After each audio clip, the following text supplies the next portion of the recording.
Nachos को जब flower बनाया उसके ऊपर। हेलो,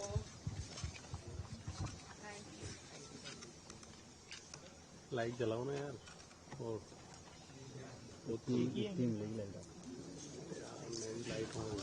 इस दिन अनदर माइक, यहाँ पे माइक है बाय आप लोग बैठना चाहोगे या फिर इजी रहेगा मेरे को? तापसी जी, बड़ा अच्छा ट्रेलर था और द बेस्ट थिंग अबाउट कि जो हमको एक रिक्वायरमेंट होती है इस तरह की मूवी कुछ टाइम बाद वो हमेशा मिलती है।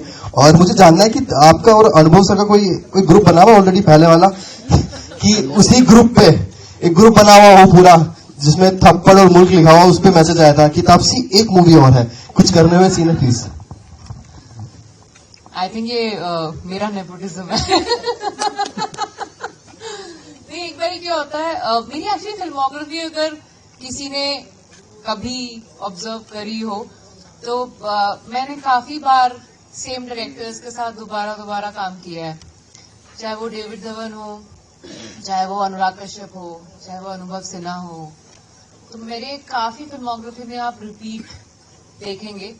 आई थिंक मैं तो यही बात मानती हूँ कि शायद रिपोर्ट कार्ड अच्छी रही होगी तो दोबारा मौका मिला, वरना कौन दोबारा साथ में काम करना चाहता है। इतनी बड़ी इंडस्ट्री है, बहुत अच्छे एक्टर्स हैं, but I am just lucky कि ये इस तरह के डायरेक्टर्स कंसिडर के मैं इस लायक हूँ कि इनकी फिल्मों में दोबारा आ सकूं, और स्पेशली अनुभव सर की फिल्मों में, क्योंकि वो सिर्फ एक समय के लिए नहीं होती है। मुझे लगता है आई थिंक ये ऐसी फिल्में हैं जो आज से 10 साल 20 साल बाद भी आप देखेंगे तो आपको लगेगा कि हाँ, तब भी लगेगा कि क्या बढ़िया फिल्म है।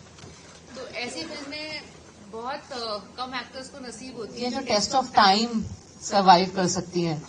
मैं बहुत लकी रही हूँ कि मेरे पास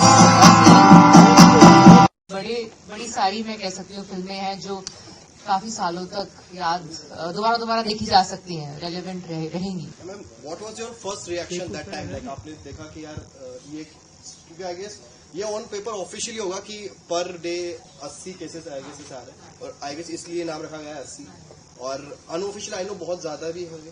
बट जब स्क्रिप्ट सुन रही थी, कुछ जब किस्से सुनाए गए थे, क्या रिएक्शन था कि यार ये कुछ, या फिर कोई ऐसा कोई पर्टिकुलर कोई सीन है मूवी में कि यार वो कोर्ट रूम ड्रामा था, या फिर उस घर वाला कोई सीन था जब आप काफी इमोशनल हो गए थे यार, या फिर कि यार ये बहुत काफी सीन है ऐसा? एक्चुअली ये, मैं दिल्ली की हूँ तो बाकी आप समझ सकते हैं कि ऐसे न्यूज जो है आए दिन इतने सुनने को पढ़ने को मिलते हैं कि एक समय ना एक्चुअली अब ऐसा आ गया है कि हमने ना नॉर्मलाइज कर लिया है कि हाँ ये रोज का है, ये तो सुनाई देता ही है।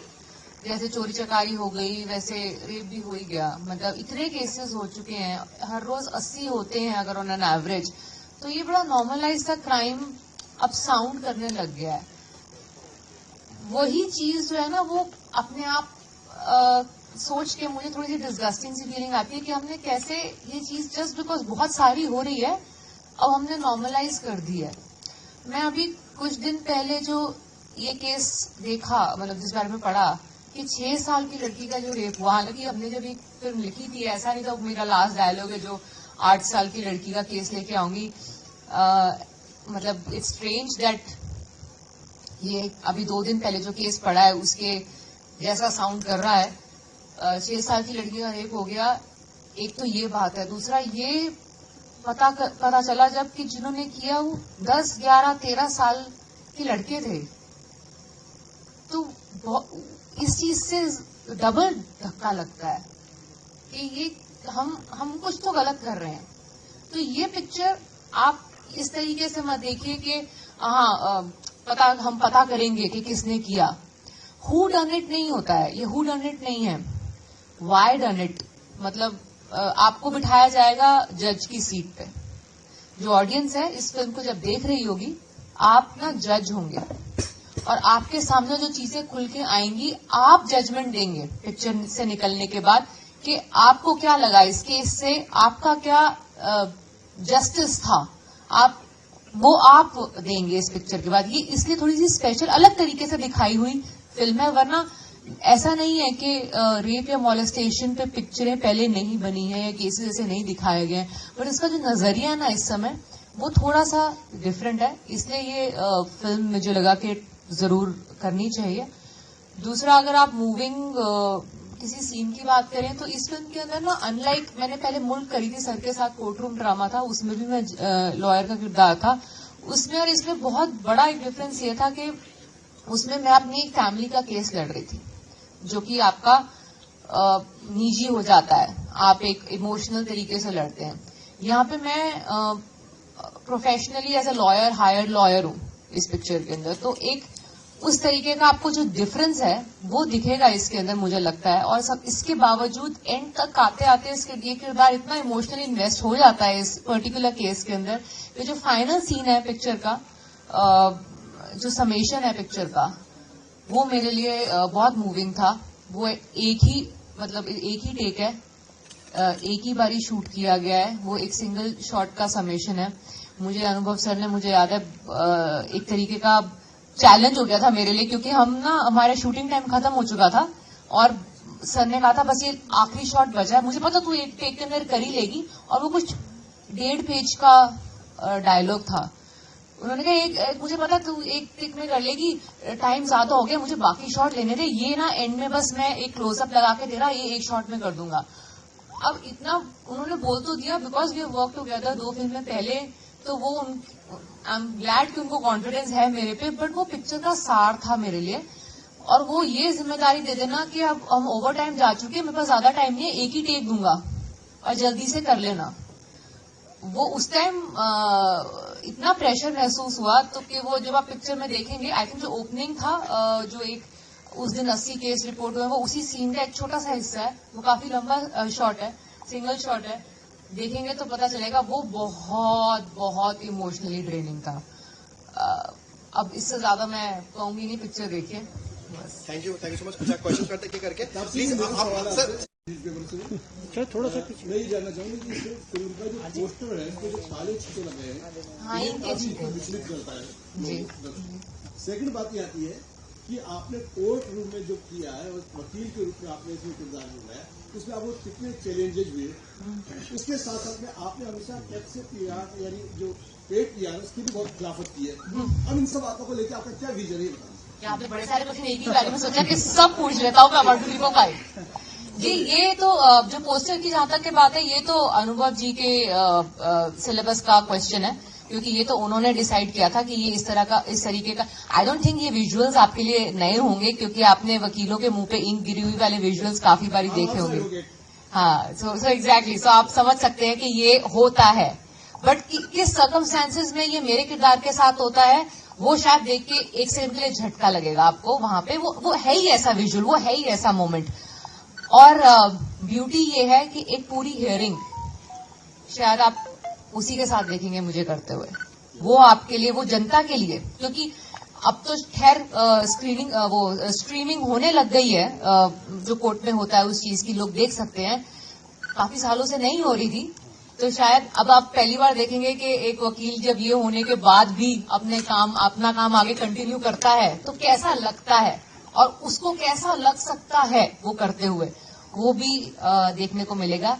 ये अलग बात है। और पेड पीआर का तो मैं क्या ही बोलूं सर, मैं ये मतलब मेरे लिए लास्ट 1.5-2 साल में ये भी नई चीज मेरे सामने आई थी। ऐसा नहीं था, मुझे पहले पीआर के लिए सब पैसे देते हैं, इन द सेंस लाइक आप एक एजेंसी को पैसे देते हैं कि आप हमारा कॉन्टैक्ट बनाए रखिए मीडिया से, बट इस चीज के लिए पैसे देना कि आप हमारे बारे में जबरदस्ती गलत न्यूज, पॉजिटिव न्यूज फीड कीजिए ताकि वो हमारे को बढ़ाए, और दूसरे को काटने के लिए नेगेटिव कीजिए, ये वाली चीज मैंने हाल फिलहाल में नोटिस करी है, जो काफी पहले मैंने नहीं नोटिस करी थी। पता नहीं होती होगी कि नहीं होती होगी, अभी भी है। आई डोंट नो सर, काफी लोगों के लिए हुआ है। आप एक दो के नाम आ जाते हैं सामने, काफियों के नहीं आते हैं। ये भी बात है ना कि किसके पास पीआर में कितनी रीच है ऐसे नाम सामने लाने की, कई लोगों को पता नहीं चलता। अब फॉर एग्जाम्पल, मैं ऐसा नहीं कह रही मेरे साथ हुआ होगा, मैं एग्जाम्पल देती हूँ, अगर मेरे साथ हुआ है, मुझे तो आज तक पता नहीं चला, क्या पता हुआ हो, तो आज तक मुझे पता नहीं चला, इसलिए मैंने बात बोली नहीं, कहीं पता चल गया तो उन्होंने बोल दी, तो ऐसा होता है। ये मुझे अब समझ में आना शुरू हुआ है, बट ये बहुत मेरे पास ना इतना बैंडविड्थ कहते हैं ना, एक हिम्मत नहीं है ये सब में इन्वेस्ट करने की। हालांकि लोग, ये होना चाहिए, हमारा हिस्सा है हमारे काम का इन अ वे, बट मैं उतनी एनर्जी ना अपनी पिक्चरें करने में लगा दूंगी। ये बहुत बहुत स्ट्रेसफुल और बहुत लंबा काम है, इस पे ध्यान देना मेरा बैंडविड्थ ही नहीं है ये इसको देखने के लिए। अच्छा, बड़ा संवेदनशील मुद्दा है मैम, जी। और आप डायलॉग भी कह रहे हैं कि जी तो आज इस देश को कितना पर्सनल होने की जरूरत है जी, और हाँ। किस तरह से पर्सनल होना है? जी, होना पड़ेगा पर्सनल। आई फील जैसे मैं आपको जैसे एग्जाम्पल आपको अभी मैंने कोट किया जो ये 6 साल की लड़की के बारे में, अब ये वो वाले मुद्दे नहीं रह गए कि ये इतने ये कौन लोग हैं जो ऐसा कर रहे हैं। ऐसा मतलब अगर 10, 11, 13 साल के लड़के कर रहे हैं तो यानी कि कहीं ना कहीं हम सब गलत हैं, हम सब कहीं गलत रास्ते पे चल चुके हैं। अपने बच्चे हम थोड़े गलत तरीके से बड़े कर रहे हैं। I think we all, I am not saying you, him, her, we all are somewhere going wrong. मतलब कुछ तो हम लोग बच्चे बड़ा कर रहे हैं, कहीं तो कुछ गलती कर रहे हैं कि 10 साल के लड़के ऐसा कर रहे हैं। तो ये हम सबको अपने घर से स्टार्ट करना पड़ेगा, हमारे घर के लड़कों के साथ स्टार्ट करना पड़ेगा और उनको सिखाना पड़ेगा कि खुद किस तरीके की तुम आइडियोलॉजीज पालो और किस तरीके से समाज के अंदर रहो ताकि तुम्हारे होने के समय ऐसा कोई और काम दूसरा भी ना कर पाए। एक वो भी होता है कि आप अपने सामने और अपने आसपास ये काम होने नहीं देंगे। हम सबका आई फील कंट्रीब्यूशन है इसमें कि ऐसा हो रहा है और हम सबका हम सब कहीं ना कहीं विक्टिम हैं या हो जाएंगे इस चीज के, मुझे ऐसा लगता है। नेक्स्ट मैं हाथ ऊपर उठा टीवी चैनल से। इस फिल्म में मैडम सबसे ज्यादा ऐसा कौन सा दृश्य था जो आपको सबसे ज्यादा भावनात्मक रूप से कठिन? पहला सवाल। दूसरा, आज के जो समय है, आज का परिदृश्य है, आप देख रहे हैं लगातार न्यूज में चलता है कि जिस तरह से पिता एक बेटी के साथ में इस तरह से हरकत कर देता है, या फिर 14 साल या 5 साल या 6 साल का, तो कहीं ना कहीं सिस्टम की कमी है या फिर हम लोगों की कमी है जो समाज में जिस तरह पर सर कुछ तो कमी मैं दूसरे पे उंगली उठाने से पहले यही बोलूंगी कि बच्चा जब घर में बड़ा होता है, 10, 12, 13 साल का होता है, आई फील तब भी अगर हम उसको अपने इन्फ्लुएंस के बाहर इन्फ्लुएंस होने देते हैं इतनी आसानी से, कहीं गलती हमारी ही है ना कि हम उसको इतना ऐसे बड़ा नहीं कर पाए कि वो हमारी बातें सीरियसली सुने, या तो हम कुछ ऐसा उसको दिखा रहे हैं जिसकी वजह से उसको लगता है कि वो इस तरह की चीजें करके निकल सकता है। ऐसा मैं सिस्टम को ब्लेम करने की बजाय हम सब उस सिस्टम का हिस्सा है जो ये शायद होने दे रहा है और ऐसी जो अपब्रिंगिंग है इसको बढ़ावा दे रहा है ना चाहते हुए। मैं नहीं समझती कि कोई भी माँ या बाप अपने लड़के को ये कह के बड़ा करेगा कि हाँ रेप करना ठीक है, ये नहीं कह रही मैं, ये ऐसा नहीं होता है। बट वो कुछ तरह की चीजें होती है ना जो हम जाने देते हैं, अरे लड़का है ठीक है इतना तो कर ही सकता है, अभी ऐसे तो करेगा है ना, तो वो कुछ हमें शायद रुक के ना उस बारे में सोचना चाहिए क्या चीजें हम जाने दे रहे हैं और क्या चीजें हम रोक के ठीक करना चाह रहे हैं। तो ये मुझे लगता है। और भावनात्मक तरीके से जो आप पूछ रहे हैं मैंने जो पिक्चर देखी तो वो कुछ है ऐसे हिस्से जिसका शायद मैं सीन्स में मैं नहीं हूँ, क्योंकि ज्यादा क्या होता है एक्टर के लिए जब वो खुद सीन करते हैं और वो देखते हैं उनका इम्पैक्ट इतना ज्यादा नहीं होता, क्योंकि हमने करे हैं वो खुद सीन, हमने देखा उस समय क्या हो रहा था। कुछ सीन ऐसे होते हैं जो मैं नहीं थी और वो शूट हुए हैं और फिर मैंने जो पिक्चर में देखे हैं वो बहुत मूव करते हैं। वो आप मैं बोलने से पहले ज्यादा मैं कहूंगी आप देखेंगे पिक्चर तो पता लगेगा। नेक्स्ट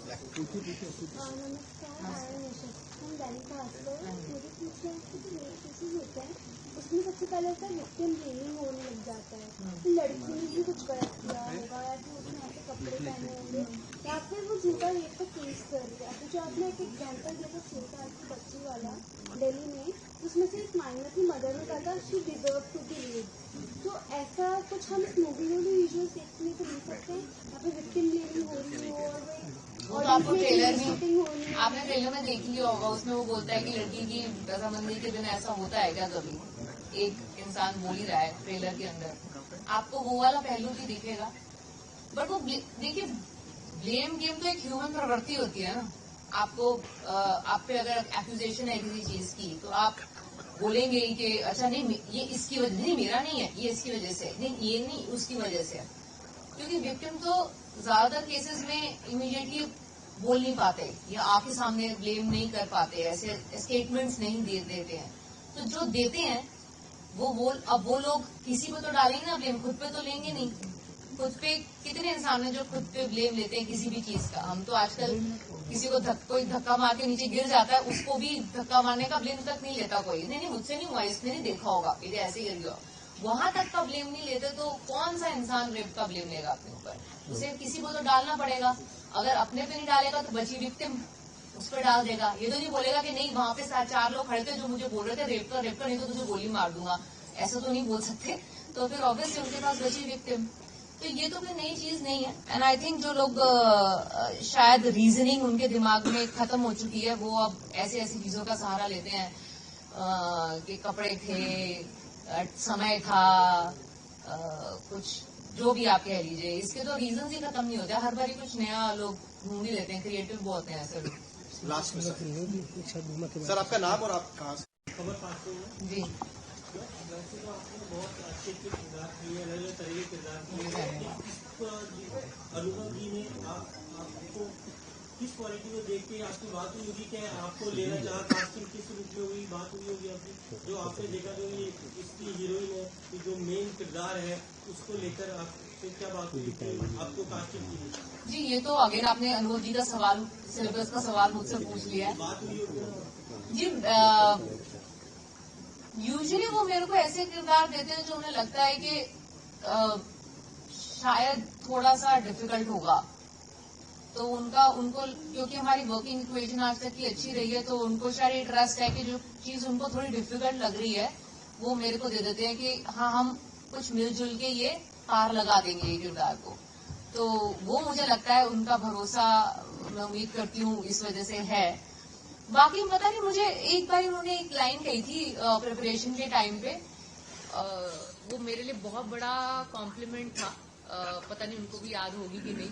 कहते किसी को मैंने स्क्रिप्ट पढ़ाई, उसने मुझे बोला कि ये लाइनें जब तापसी बोलेगी तो ये सुनी जाएंगी। तो ये मेरे को लगता है कि बहुत बड़ा कॉम्प्लीमेंट है एक एक्टर के लिए, क्योंकि कई बार कई किरदार होते हैं ना, कहते हैं इसको सूट नहीं करेंगे, बचेगा नहीं। तो उनको लगा ये किरदार कि अगर मैं ये चीज बोलूंगी अपनी जनता से, वो इस बात को थोड़ा सीरियसली सुनेंगे। तो ये मैं जान के खुशी हुई कि मेरी जनता मुझे शायद सीरियसली लेती है, तो ये किरदार शायद सूट कर गया मुझे। ओके लास्ट क्वेश्चन करते हैं, फिर अपन बूम माइक में लास्ट क्वेश्चन। क्या आप दोबारा बोलिए कॉम्प्लीमेंट तो। सुपर गई? अरे आपके मुंह में घी शक्कर, अरे ऐसे मत बोलिए सर। ये सुपर से ऊपर गई ये पिक्चर, यानी कि बहुत ही मतलब राजस्थान या पूरे वर्ल्ड में नाम नंबर 1 पे आएगी पिक्चर। बहुत बहुत धन्यवाद, उम्मीद है ऐसा ही हो, क्योंकि ऐसे क्योंकि अब करें रोल करें। हाँ बिल्कुल आओ सर, बताइए किस तरह की मूवी है? जी वो तो किस तरह की मूवी है ये तो आप ट्रेलर देख के जान ही जाएंगे। मैं ये उम्मीद करती हूँ कि इसको चांस दिया जाएगा, क्योंकि जैसे लिखा है इस पे अर्जेंट वॉच, क्योंकि कुछ ऐसी फिल्में होती हैं जिनको देखना शायद आपका समय भी बर्बाद नहीं करेगा, और आप निकलेंगे तो आपके साथ ये फिल्म रहेगी काफी समय तक, जो शायद आपको कुछ कॉन्वर्जेशंस करने पे मजबूर कर देगी। तो इसलिए ये फिल्म देखिए। आपने इसमें वकील का रोल किया है जी। जिस तरह से आपने देखा लगातार जो घटनाएं देखी जा रही हैं जी। बालिकाओं की, आप महिला भी हैं, तो इसको कैसे देखते हैं? जी महिला या पुरुष, आई डोंट थिंक यहाँ पे कोई भी पुरुष ऐसा बैठा होगा कि जो कहेगा कि ये इस तरह की जो वारदातें होती हैं वो उन्हें झंझोड़ती नहीं है। मुझे नहीं लगता कोई पुरुष भी यहाँ पे ऐसा कहेगा। हम एंटिसिपेट नहीं करते, हम पता नहीं चलता कि हमारे आसपास वाले जो लोग हैं वो कर गए ऐसा कुछ अगर, बट कुछ तो हम एज अ समाज मुझे लगता है हम कहीं गलत जा रहे हैं, जो हमारे को नहीं समझ में आ रहा कि हमारा जो आने वाली पीढ़ी है वो ऐसी दिशा में जा रही है जहां शायद हमारे को उन्हें पकड़ के वापस लाना मुश्किल ना हो जाए। तो कहीं ना कहीं एज अ समाज हम गलत जा रहे हैं, मैं ये कहना चाहती हूँ। तो वो शायद समय है एक दो मिनट रुक के अपने आप से पूछने का कि हम क्या बेहतर कर सकते हैं, क्योंकि हम एज अ समाज शायद 80 अगर एक दिन में हो रहे हैं तो 1, 2, 4, 10 लोगों की गलती नहीं है। हम पूरा समाज ही हमारा कहीं ना कहीं गलत दिशा में निकल गया। मैम आपने एडवोकेट का रोल करा है, उसके बाद जब किसी का रेप हो जाता है तो उसके पेरेंट्स उसके पीछे का स्ट्रगल कर रहे होते हैं, वो चीज़ आपने कैसे फेस की? जी मैंने तो हमने जो ये पिक्चर में आप देखेंगे जिस किरदार के साथ होता है ऐसा, वो आपको दिखाया जाएगा कि उसकी फैमिली कैसे स्ट्रगल करती है, क्योंकि ऑब्वियसली जो भी कहीं एक तरह की उस तरीके का क्राइम तो है जिसको इतने खुले में सामने आके लड़ने की झिझक होती है पूरे परिवार में। एक होता है एक उधर जहां लड़ने जा रहे हो कोर्ट में या पुलिस स्टेशन में जस्टिस मांगने के लिए, वहां पे जाने की झिझक होती है। एक होता है कि अपने घर में बैठे बैठे ही आपको लगने लग जाता है कि शायद आपने कुछ गलत कर दिया, तभी आप छुप के रहने लग जाते हो कि शायद आपसे ही कोई गलती हो गई है, हम साथ पड़ोसी को कैसे फेस करेंगे। कोई शर्मनाक तरीके का ये क्राइम है जो विक्टिम को ज्यादा शर्मिंदा करता है अक्यूज से। सो ऐसा आपको भी पिक्चर में पता चलेगा, दिखेगा मतलब। नहीं ये पूछते नहीं, इनको बस आप बता दीजिए। देखिए 80 आ रही है 20 फरवरी को। अब मैं उम्मीद करूंगी आप सब लोग जो एक हमारे ही कहानी वाला सिनेमा देखना चाहते हैं, जो ऐसा सिनेमा देखना चाहते हैं जो आप दिनों तक या कुछ घंटों तक पिक्चर से निकलने के बाद याद रखें, जिसके बारे में बात करें, तो प्लीज आके 80 देखिए। ये वही कहानी है जो हमें शायद आसपास सुनने देखने को मिलती है।